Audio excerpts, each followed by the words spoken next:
Nosso texto diz o seguinte: por causa disso, Deus os entregou a paixões vergonhosas. Até suas mulheres trocaram suas relações sexuais naturais por outras, contrárias à natureza. Da mesma forma, os homens também abandonaram as relações naturais com as mulheres e se inflamaram de paixão uns pelos outros. Começaram a cometer atos indecentes homens com homens e receberam em si mesmos o castigo merecido pela sua perversão. Além do mais, visto que desprezaram o conhecimento de Deus, Ele os entregou a uma disposição mental reprovável para praticarem o que não deviam. Tornaram-se cheios de toda injustiça, maldade, ganância e depravação. Estão cheios de inveja, homicídio, rivalidades, engano e malícia. São bisbilhoteiros, caluniadores, inimigos de Deus, insolentes, arrogantes e presunçosos. Inventam maneiras de praticar o mal, desobedecem a seus pais, são insensatos, desleais, sem amor pela família, implacáveis. Embora conheçam o justo decreto de Deus de que as pessoas que praticam tais coisas merecem a morte, não somente continuam a praticá-las, mas também aprovam aqueles que as praticam. Vamos orar mais uma vez nessa manhã.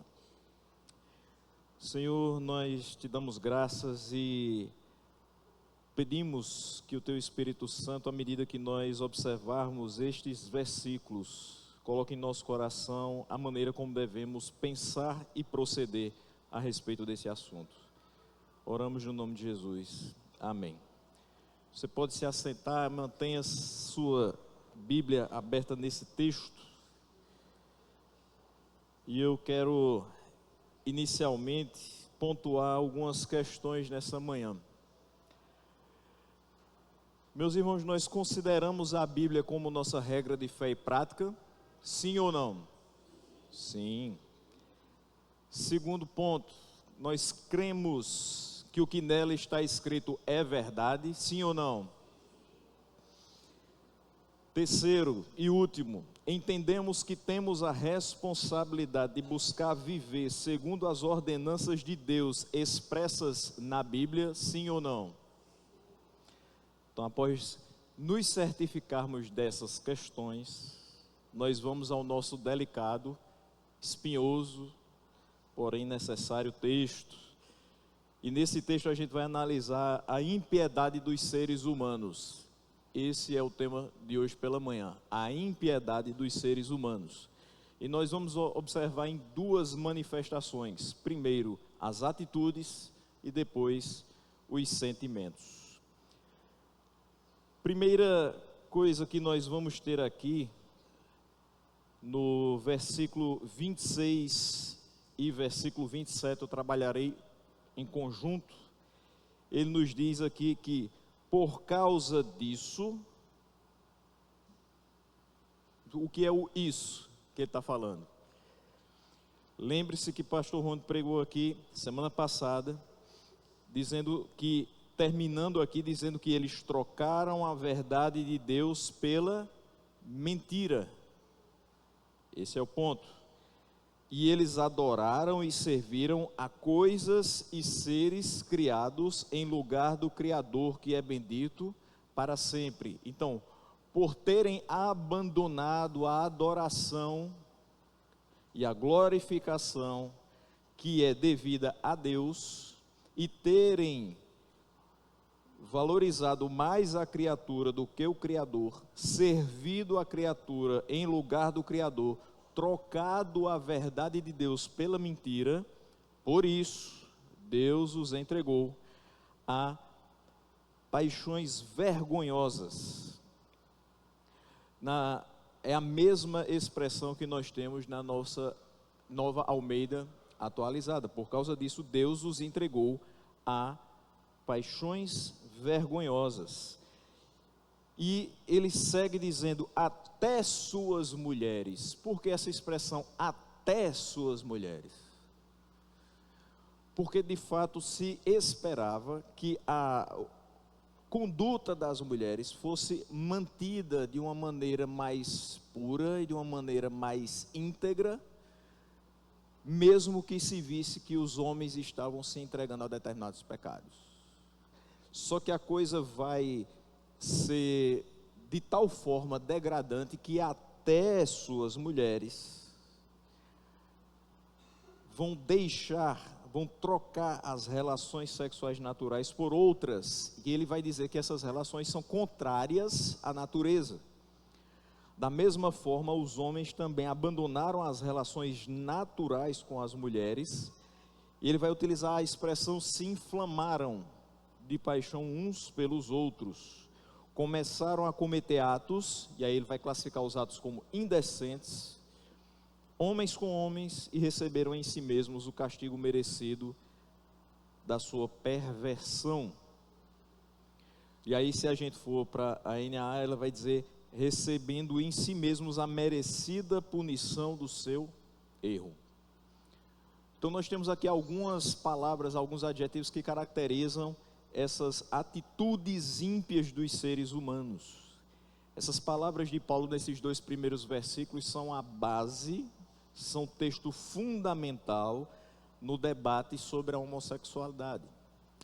E aí, por mais que a gente tenha que ter todo um cuidado na seleção das palavras, para não ofender o algoritmo das nossas transmissões, pior seria se a gente ofendesse o caráter santo de Deus, deixando de trabalhar esse ponto. É necessário que a gente fale sobre isso, principalmente nos nossos tempos em que nós temos igrejas inteiras se denominando inclusivas e tendo em suas lideranças pessoas que têm o comportamento homossexual. Porém, eu quero abrir só um pequeno parênteses dizendo o seguinte: a igreja precisa se preparar para receber pessoas que tenham esse comportamento, para ensiná-las, para abraçá-las, amá-las e fazer com que elas acertem nos seus caminhos.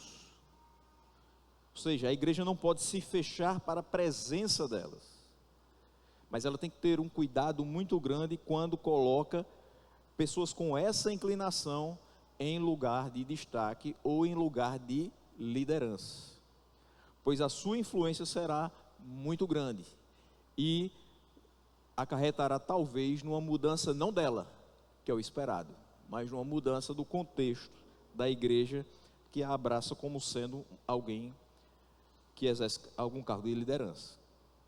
Então o apóstolo faz referência aqui àqueles atos que são muito vergonhosos. E esses atos não são somente vergonhosos para aqueles que têm a Bíblia como regra de fé e prática, eles são vergonhosos mesmo para a sociedade em si, para as pessoas da sociedade, e trazem desonra ao ser divino, por isso são qualificadas de paixões vergonhosas. E aqui, meus irmãos, vamos ter a real noção das coisas. Se você está em um local público e você tem um homem e uma mulher ali demonstrando publicamente o seu afeto de uma maneira muito exagerada, isso impacta qualquer pessoa que esteja vendo. Geralmente temos aquela inclinação a dizer assim, mas a pessoa não está percebendo que tem crianças ao redor, que esse lugar não é para esse tipo de atitude, que existe um local específico para que esse amor inteiro, esse amor roxo, seja expressado, né, que seria na sua intimidade e não em um espaço público. Independente de ser 2 homens, 2 mulheres, ou um homem e uma mulher, determinadas atitudes em público são consideradas inadequadas. Mas aqui ele está colocando como paixões vergonhosas, porque elas são contrárias à natureza, elas são contrárias ao que Deus estabeleceu. E inicialmente ele vai especificar essas paixões vergonhosas como sendo práticas homossexuais lésbicas. E aí o versículo 26 diz que as mulheres deixaram o modo natural das relações íntimas por outro. Quando a gente olha o modo natural, óbvio, é a maneira como o mundo foi criado para ser, a maneira como Deus estabeleceu que as pessoas se relacionassem, e a maneira como também foi estabelecido que as relações íntimas deveriam ser. E aí ele diz, troca-se esse modo natural por outro, contrário à natureza. Óbvio, esse modo natural não é simplesmente aquele que Deus estabeleceu, o que a palavra ensina, mas é também a maneira como nós fomos ensinados, em sua maioria. Mas não é isso que a sociedade, já naquele tempo, estava enxergando. Existiam pessoas que não somente estavam adotando esse comportamento, mas também ensinando a outros. E isso era público, isso era notório. Não é diferente da nossa realidade. E a descrição no versículo 27 da homossexualidade masculina, ele faz a colocação agora em relação aos homens, é dada com maiores detalhes. E aí ele vai dizer o seguinte: da mesma forma, também os homens deixaram esse contato natural da mulher, deixaram a relação sexual natural com a mulher e se inflamaram em desejo uns pelos outros. E ele vai dizer que começaram a cometer atos vergonhosos, homens com homens, e receberam em si mesmos o que? O castigo merecido pela sua perversão. Aqui, quando a gente fala de perversão, a gente está falando de maldade, a gente está falando de distorção, uma distorção que leva para um ato mau, um ato que não é visto com bons olhos por quem estabeleceu a lei, por quem estabeleceu o natural. E é impressionante que quando ele fala aqui sobre a homossexualidade masculina, 3 expressões são dignas de atenção especial. A primeira delas, abandonaram as relações naturais com as mulheres. Fica claro no ensino de Paulo, como também em outros lugares, a exemplo de 1 Coríntios 7, de 1 a 7, que a natureza honrosa é a natureza do ato heterossexual. E aí a gente vai olhar, não é escrito por Paulo, pelo menos não podemos dizer dessa maneira, mas quando a gente olha para Hebreus, tem um versículo lá em Hebreus que diz: digno de honra seja o matrimônio, bem como o leito sem mácula. Então, o leito sem mácula é aquele que abriga uma relação que é pertencente ao natural, ao estabelecido por Deus, ao que não vai contrário à natureza das coisas. Então, quando eles abandonam essas relações naturais com as mulheres, eles maculam o seu leito e não é digno entre os outros o matrimônio entre iguais. Isso aqui fica muito claro quando nós olhamos os textos, não somente que Paulo expressa, mas também o autor aos Hebreus. Então, uma vez que se alicerça na constituição natural criada por Deus, a união honrosa é a união heterossexual. Segundo ponto, ele fala, eles se inflamaram de paixão uns pelos outros. Então, essa expressão inflamaram indica a intensidade dessa paixão.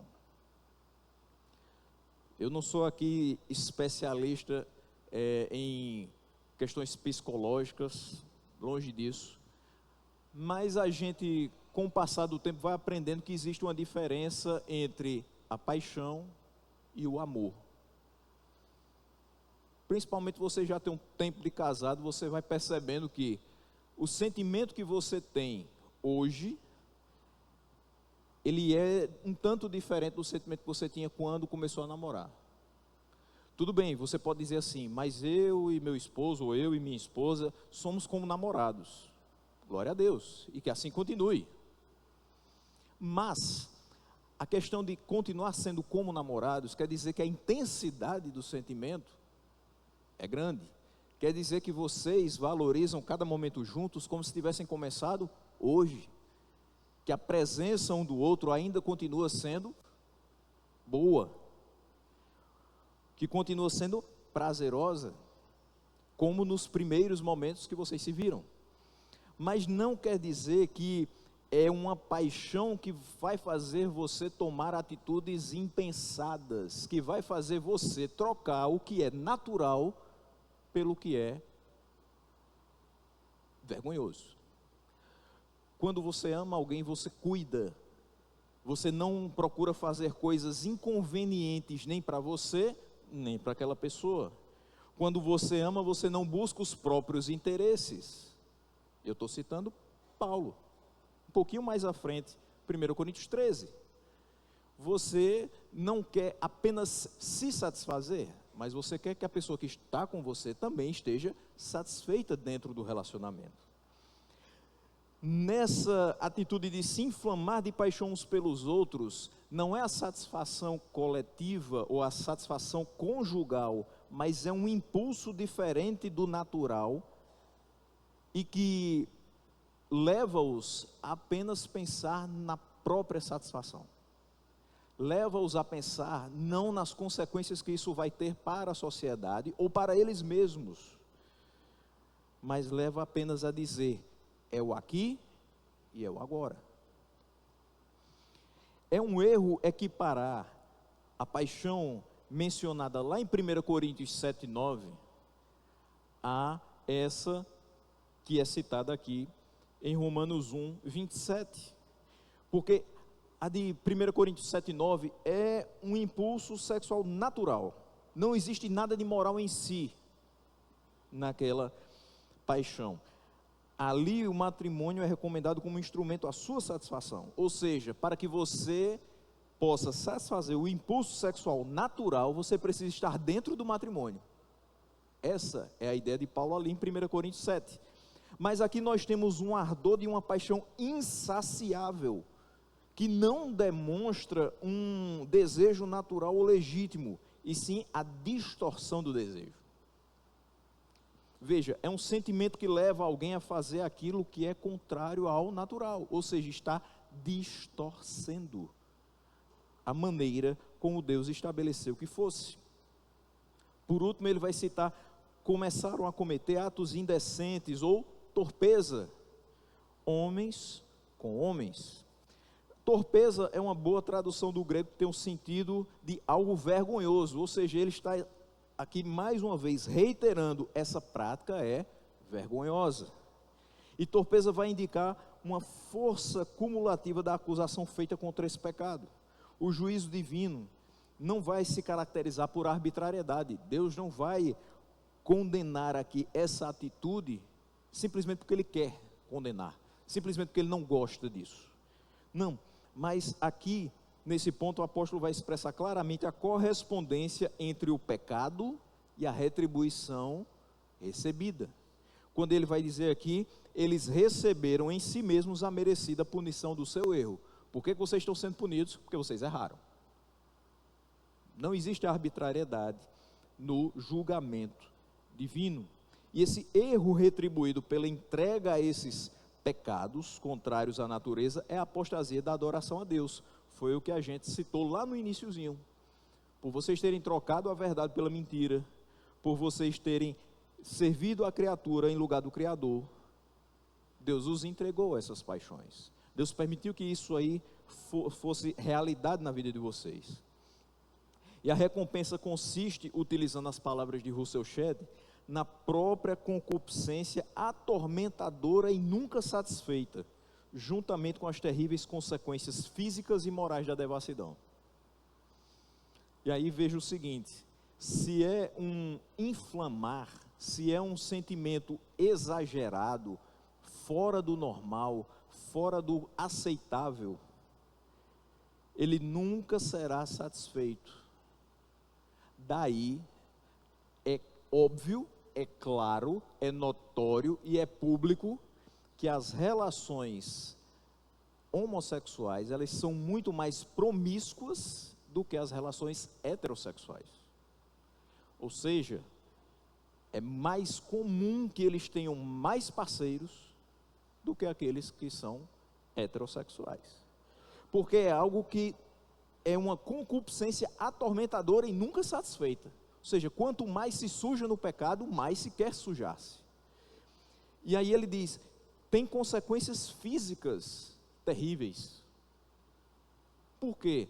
Porque não é a forma como Deus estabeleceu para que essa relação física acontecesse. O corpo humano masculino é complementar ao corpo humano feminino. Se eu fujo dessa realidade, eu vou ter consequências físicas. E, óbvio, consequências morais. Fora outras tantas consequências. Em ambos os casos, as pessoas em questão são culpadas de trocar relações naturais por outras contrárias à natureza. Agir contra a natureza, então, o que é que significa? Violar a ordem que Deus estabeleceu. Enquanto agir de acordo com a natureza significa se comportar de acordo com o que projetou o Criador. Simples assim. Gênesis fala sobre a intenção do Criador e Jesus a confirmou. Os textos são Gênesis 2, 24 e Mateus 19, do 4 a 6. No princípio, o Criador os fez homem e mulher. Eu gosto da expressão, ele os criou, macho e fêmea os criou. Porque aí não é simplesmente a raça humana, mas é toda a criação. E depois ele diz, por essa razão, o homem deixará pai e mãe e se unirá à sua mulher. Não tem outra opção, é a sua mulher. E os dois se tornarão uma só carne.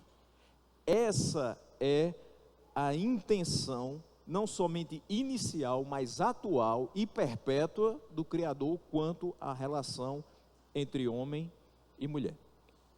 Deus então criou seres humanos como homens e mulheres. Existe um terceiro gênero? Não. Mas eu me identifico de outra maneira. Você pode se identificar, mas você não é. Mas eu tenho uma inclinação por ter apreço, por ter sentimentos pelo mesmo sexo. Você não deixou de ser homem e não deixou de ser mulher. Você apenas tem um comportamento afetivo e sexual diferente do que foi estabelecido inicialmente. Mas isso não te faz ser outra pessoa. Deus instituiu o casamento como uma união heterossexual. Hoje, infelizmente, isso é o equivalente a dizer que a grama é verde. Mas a gente tem que dizer esse óbvio, porque para muitos isso não é tão claro assim.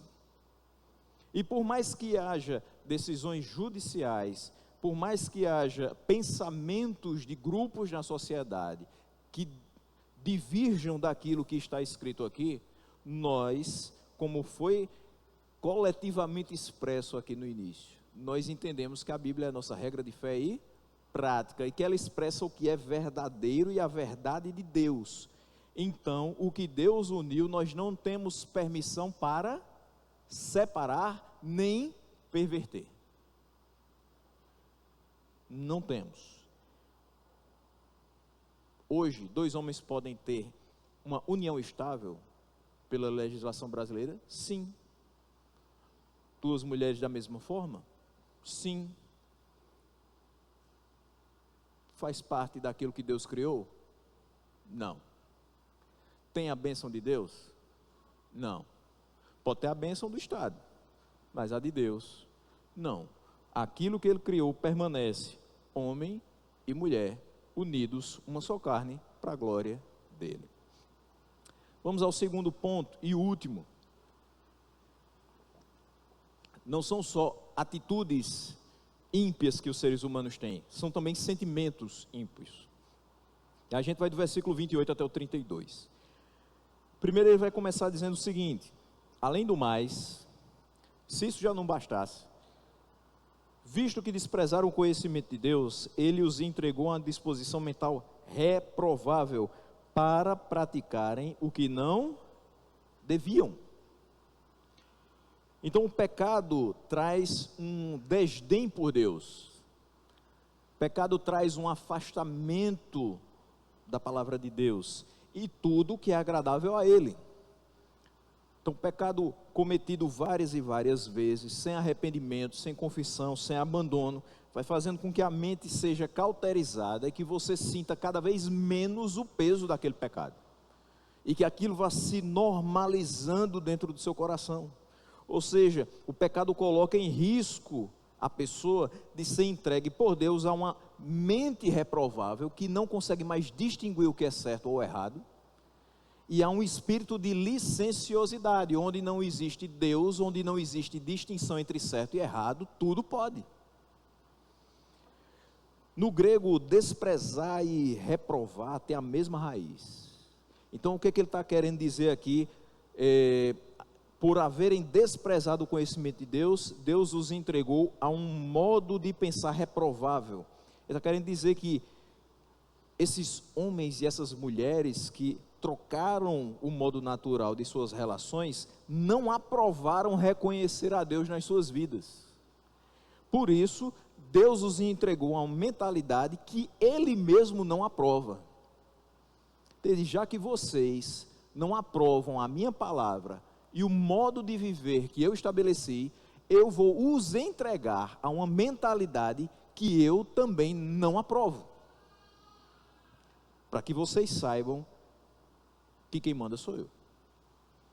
E vocês vão ter consequências com relação a isso. Vocês vão ter em si mesmos o pagamento dos seus erros, de não terem levado em consideração a minha palavra, as minhas ordenanças. E aí ele vai estabelecer aqui no versículo 29 até o 31, quais são esses sentimentos, esses frutos da mentalidade reprovável a qual Deus os entregou. E ele vai dizer: tornaram-se cheios de toda sorte de injustiça. Mas eu quero só lembrar o seguinte, o versículo 28 termina dizendo assim: praticarem o que não deviam.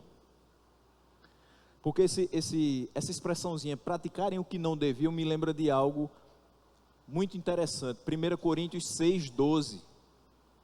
Tudo me é lícito, mas nem tudo convém. Todas as coisas me são lícitas, mas eu não vou me deixar dominar por nenhuma delas. Ou seja, quando alguém chega para você e diz assim: eu posso fazer determinada coisa, muitas vezes com o coração, com o sentimento já assim, se disser que pode, eu vou fazer. Geralmente um jovem chega assim: pastor, eu posso fazer tal coisa? Se o pastor disser que pode, pronto, era o pezinho que ele queria para fazer. Se o pastor disser que não, ele vai dizer: mas eu vou fazer assim mesmo. Minha mãe disse que não, o pastor disse que não, meu pai disse que não, mas eles não são da minha época. Não é assim que geralmente acontece? Eles não são jovens como eu. De fato, a gente não é jovem como você, mas a gente entende uma coisa, que a palavra de Deus não mudou, da minha geração para a sua, da geração de nossos avós para a sua, que as coisas devem ser feitas do mesmo jeito que sempre foram, mesmo jeito. E aí, tem coisas que a gente até pode fazer, mas a gente não deve fazer. Você pode ir para o Parque do Povo? Pode, é só pegar o carro e ir, ou então vai caminhando até lá. Você deve? Eu acho que não. O que você perdeu lá? Você pode beber? Pode. Tem gente que vai dizer, eu vou beber porque eu sei me controlar e eu não vou me embriagar, porque o pecado é se embriagar. Mas você deve? Não, porque basta a primeira gota, primeiro copo, primeiro gole. Você não sabe a sua constituição física, se vai ser propensa ao alcoolismo ou não. Entenda, você pode tudo, mas você não deve fazer muita coisa, porque não é conveniente, porque se você fizer, vai acabar dominando seu coração. Por isso que Paulo diz, eu posso, mas eu não posso deixar também que isso domine a minha vida, a minha mente, porque eu tenho que ficar longe daquilo que é visto como perversão. Então ele vai dizer, essas coisas que eles não deviam fazer, quais são? Tornaram-se cheios de toda sorte de injustiça, maldade, ganância e depravação. Eles estão cheios de inveja, de homicídio, de rivalidades, de engano, malícia.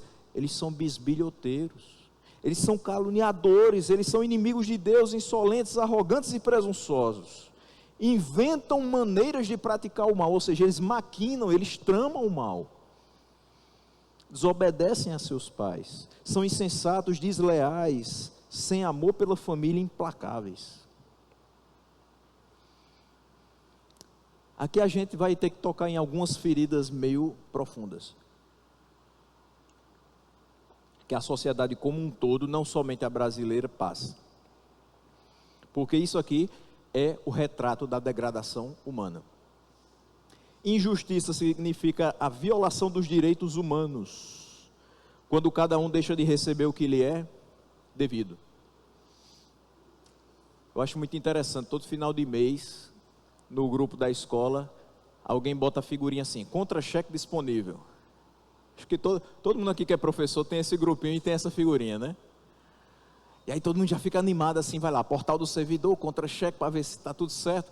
E geralmente vai ter um que diz assim, ei, veio faltando coisa no meu contra-cheque.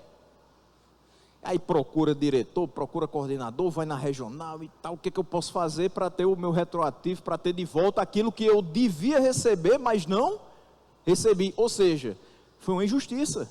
Eu trabalhei, eu entreguei tudo o que foi solicitado, mas eu não recebi. Então você tem aquele sentimento de que foi injustiçado. E de fato, você foi. Então injustiça é uma violação do seu direito. Você não recebe o que lhe é devido.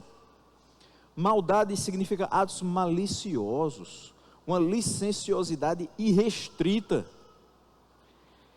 É uma depravação e uma perversão da mente que se empenha por prejudicar o seu próximo. Tem pessoas que convivem com a gente, que a gente diz assim, meu Deus, como é que tal pessoa pode ser tão má? Porque você percebe na conduta dela certas artimanhas, certos artifícios que buscam prejudicar o próximo. Seja para que ela ocupe o lugar daquele próximo, seja para que ela simplesmente tire aquele próximo do caminho. Isso é muito ruim. Você sabe o que é ganância? Ganância é o que faz muita gente perder dinheiro hoje. O nosso país hoje tem, eu acho que centenas de bets, e não são as Elizabeths. Seria bom que fossem. Mas são casas de apostas. E alguém pega R$20 que deveria servir para comprar o pão e alguma mistura do final de semana e aposta. Aí perde. Aí não tem nada não, na próxima eu ganho.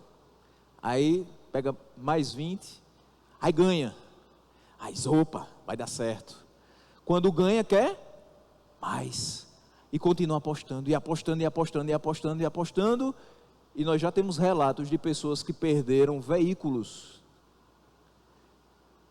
que hipotecaram casas, por conta do quantitativo que gastaram com apostas. Por quê? Porque querem mais, não se contentam com o que tem, isso é ganância. Querer sempre mais, é insaciável a vontade de ter. A inveja, meu irmão, isso é triste. No nosso meio isso não deve existir.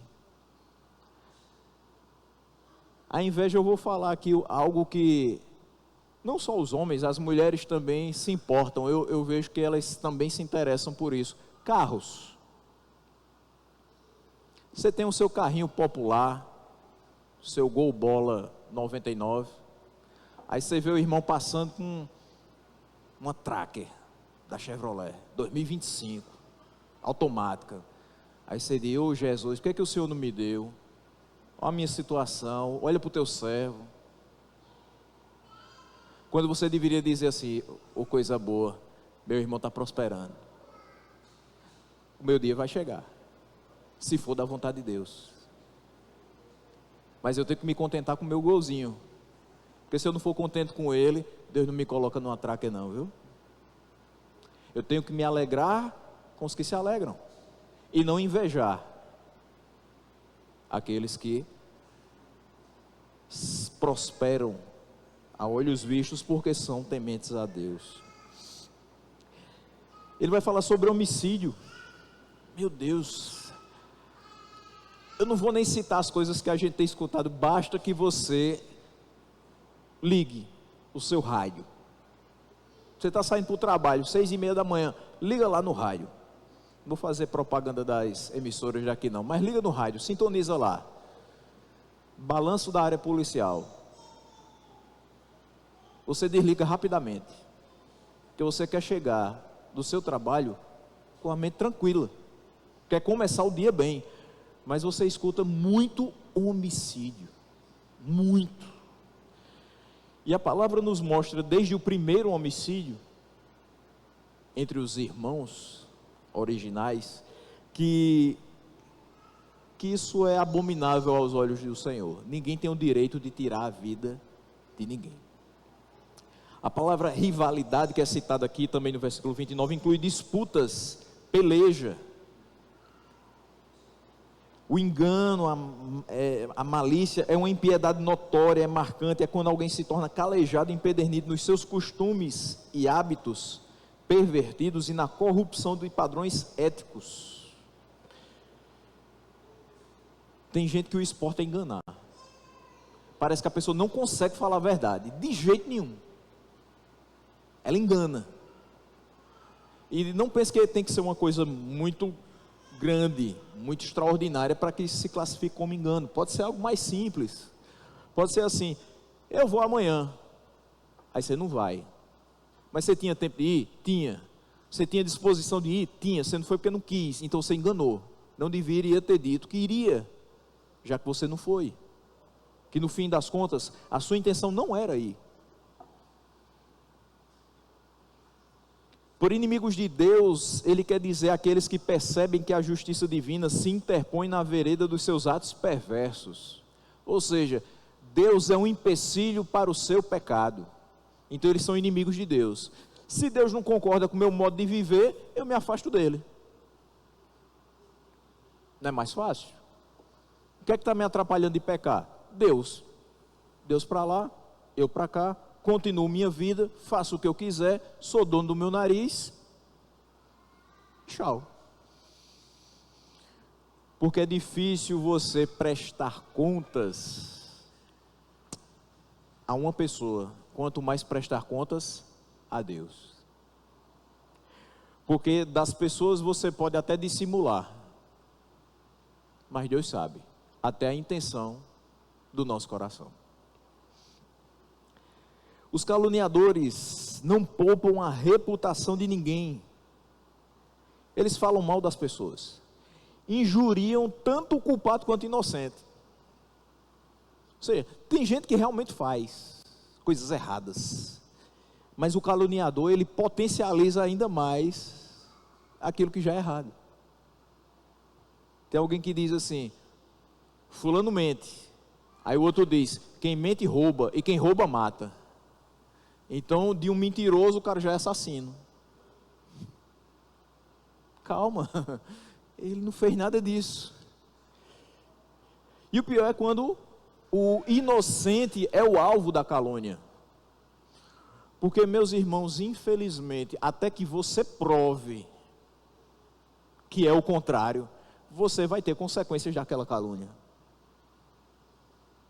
Alguém vai olhar para um colega seu, alguém vai olhar para alguém da sua família e vai dizer assim: olha, eu acho que fulano tem essa característica. Na minha visão ele é isso. Até que você consiga provar com a sua conduta, com as suas palavras, com a convivência, que você não é nada daquilo, muita coisa pode acontecer. Muitos prejuízos podem ser experimentados por quem sofre uma calúnia. É uma das piores coisas que pode acontecer com você, é ser alvo de calúnia.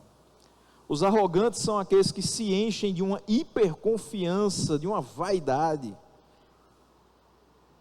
É aquela pessoa que diz assim: se eu for lá e não resolver é porque o dinheiro foi pouco. Arrogante, eu posso fazer, eu posso resolver, deixa comigo. Não tem outra pessoa. Todo mundo já tentou, mas chega aquele que diz assim: é porque eu não estava no negócio. Agora que eu cheguei, que é isso? Quer dizer que ninguém sabe fazer as coisas, só você? Que arrogância é essa? Tem aqueles que são inventores de males, os que destroem os vínculos da sociedade com seu mau procedimento, em que não há sinceridade nem constância da fé. Eles podem ser denominados também de presunçosos. Os desobedientes aos pais se colocam numa posição destacada nessa lista, porque eles não atentam para o que a palavra diz a respeito de honrar pai e mãe. Um mandamento que se ordena e que tem promessa no tempo presente e no porvir. E aí às vezes a gente fala de desobediência aos pais só quando é criança, quando é adolescente, né? Mas você precisa obedecer aos seus pais enquanto você viver. Eu estava pensando nisso justamente ontem, fechando esse estudo, e me lembrando que semana passada eu dei um pulinho lá na casa dos meus pais, sentei no corredor, meu pai deitado no quarto dele, e eu do lado da minha mãe assim, olhando para ele ali deitado. Minha mãe começou a olhar para a minha cabeça. Aí disse assim: meu Deus, mas está prateadinho. Meu Jesus, como está com cabelo branco? Eu digo: pois é. Mas eu também me lembro que desde pequeno ela dizia assim: pode ter cabelo branco, mas tem que me respeitar. É o que a gente precisa procurar fazer hoje. O cabelo branco chegou, mas o respeito não pode deixar de existir. Não é porque eu hoje tenho minha casa, tenho a família que Deus me deu, além da que Ele já me introduziu a esse mundo, que agora eu vou desprezar, destratar, desobedecer. Versículo 31, quando ele fala dos insensatos. Insensato é aquele que toma decisão precipitada, sem a reflexão necessária. Não pensa para falar, não pensa para agir, não pensa para fazer nada. Insensato. Os desleais, meus irmãos, pessoas que não levam em consideração a sua amizade, agem com deslealdade, não quer saber de laço familiar, ou qualquer outra relação que se tenha. Eu só quero o meu benefício pessoal. Então, ajo com deslealdade, ou seja, às vezes eu tramo as coisas por trás, de uma forma encoberta. Quando a pessoa vai saber, já aconteceu. Os que são sem afeição natural suprimem e ignoram as afeições primárias e naturais em relação aos seus próprios familiares. Nem precisa dizer, é filho contra pai, é pai contra filho, os irmãos que se intrigam por qualquer coisa, que falam que não devem, que provocam feridas muito difíceis de serem cicatrizadas. Tem palavra que dói mais do que uma bufetada. Tenha certeza disso. Versículo 32, e a gente vai chegando ao fim. Esse último versículo, meus irmãos, de Romanos 1, é um resumo final da perversidade humana, que Paulo está descrevendo. Ele diz: embora conheçam, ele não está falando de pessoas que pecam porque nunca ouviram falar daquela lei de Deus. Eles conhecem. mais uma vez, ele começa com conhecimento tido pelas pessoas que ele está descrevendo. No entanto, agora não é a verdade de Deus que elas conhecem. Ele diz, embora conheçam a sentença de Deus, ou os justos decretos de Deus. Qual é o justo decreto de Deus? As pessoas que praticam tais coisas merecem a morte. Quer a prova disso? Romanos 6, 23. O salário do pecado é a morte. Eles sabem disso. A consciência deles os condena. No entanto, eles ignoram o que conhecem e não somente continuam a praticar essas coisas pelas quais eles sabem que merecem a morte, mas o que é pior, eles incentivam, eles encorajam outros a fazerem o mesmo e aprovam o mau comportamento que Deus expressou desaprovar.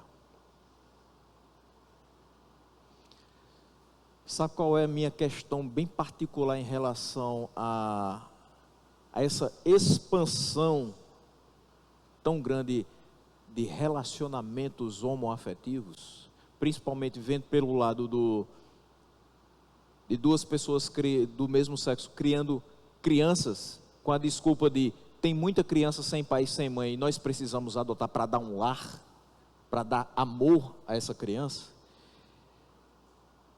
É porque eles vão continuar a praticar e vão incentivar aquelas crianças a também praticar e aprovar quem pratica.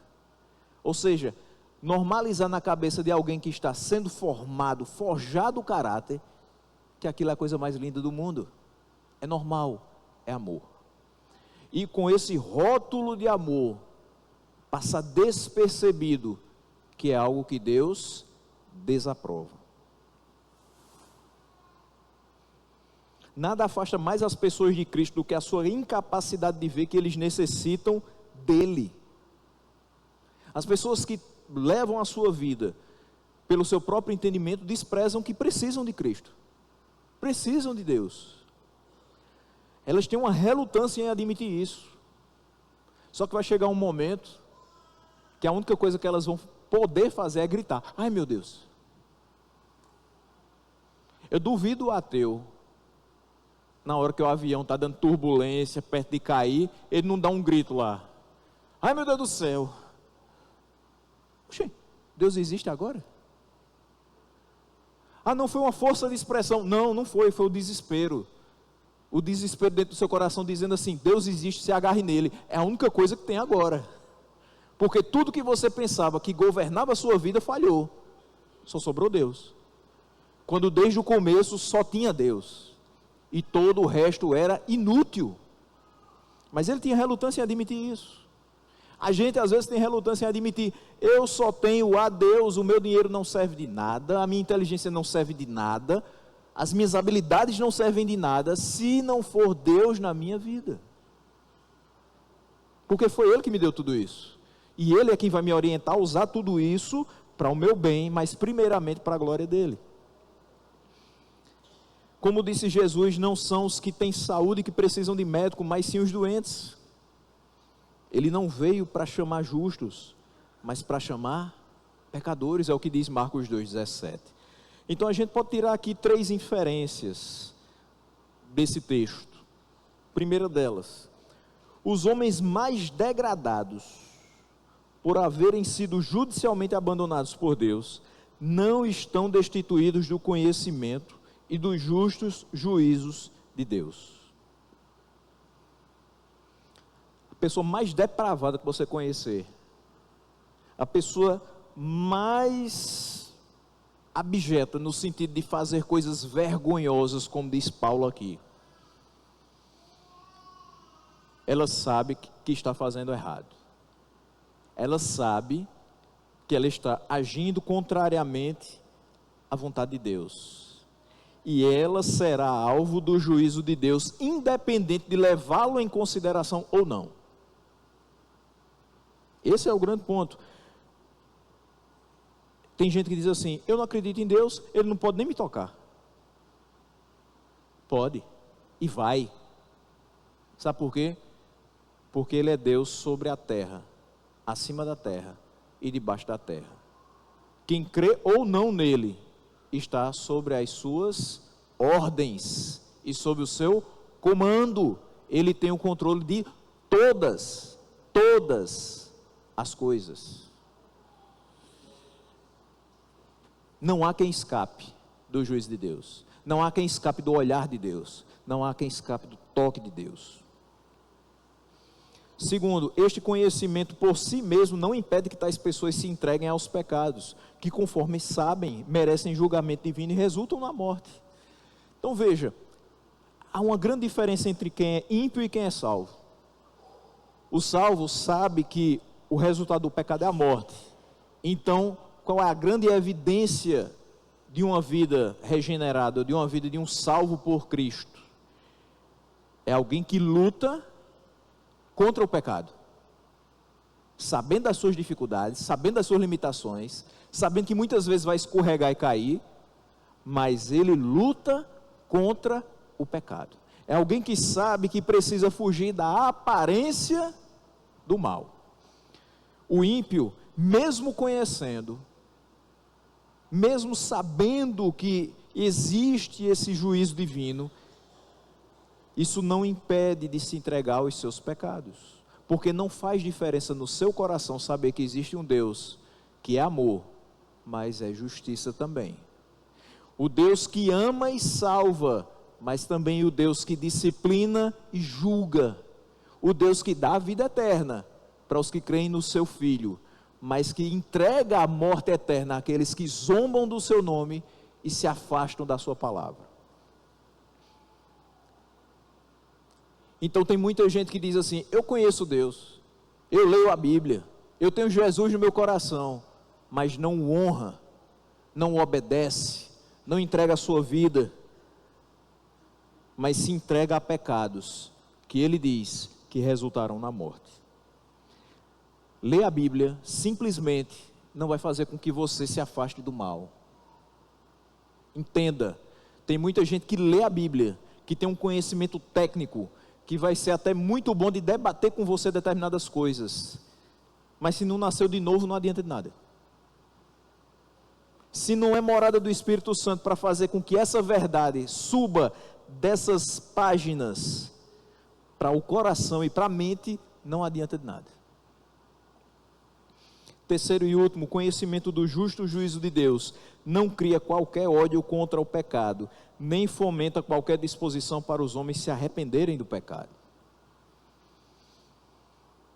Li esse texto, alguém escuta e diz assim: eu entendi que quem pratica essas coisas, quem se entrega a essas paixões vergonhosas, vai ser punido por Deus.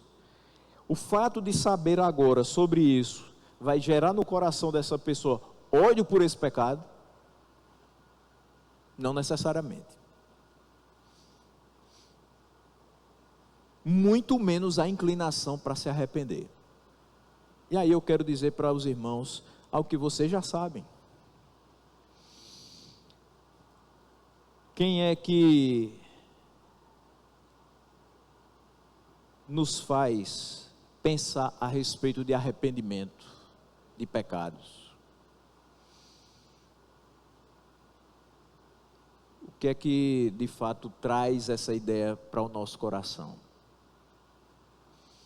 Qual é o outro elemento que nós precisamos ter para sermos verdadeiramente convertidos, além de arrependimento? É fé. Sem fé, dificilmente haverá arrependimento. Sem arrependimento, não haverá misericórdia.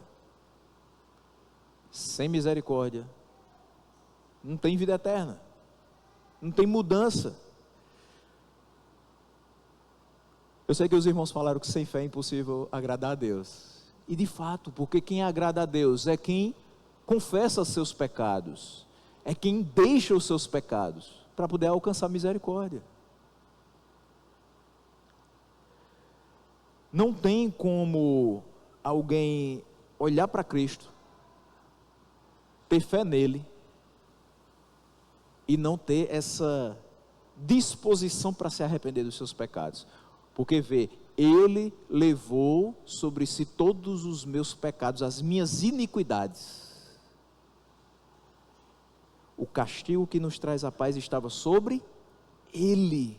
Eu só tenho paz porque ele levou. Mas eu continuo pecando, porque eu sou falho, porque a natureza pecaminosa ainda está em mim, e eu preciso me arrepender dia após dia daquilo que eu faço que desagrada a ele. Mas só conhecendo Jesus Cristo, para entender que precisa se arrepender dos pecados, porque ele sofreu por conta desses pecados. E como é que se gera aversão ao pecado no nosso coração? Todos os dias, a vontade de estar longe disso, é quando você é morada do Espírito Santo. É ele que te alerta, é ele que te avisa, é ele que diz: aqui não, por aqui também não. É ele que te convence desse pecado, é ele que te convence da justiça e te convence do juízo. Sem ser morada do Espírito Santo, não há como você entender a complexidade do pecado e ter no seu coração completa aversão, ojeriza pelo pecado. Então, meus irmãos, aqui nós percebemos que muitos se entregam a paixões vergonhosas porque ouviram falar, mas não consideraram em seu coração e em seu caminho a palavra do Senhor. Nós não podemos nos entregar a esse tipo de atitude porque nós não simplesmente ouvimos falar, nós conhecemos o Senhor, nós sabemos de quem somos filhos, nós sabemos que temos um dono e nós precisamos glorificá-lo com a nossa vida em todos os seus aspectos. Portanto, que não somente ouçamos, mas pratiquemos o evangelho que nos foi ensinado, que mostra que para esse tipo de atitude e de sentimento que Paulo expressa aqui em Romanos 1, do 26 ao 32, o resultado, o pagamento é a justiça, é o juízo divino. Mas para a obediência, ele derrama as suas bênçãos. Para quem é obediente, ele dá da sua proteção, ele expressa a sua bondade, sem deixar de ser o Deus justo,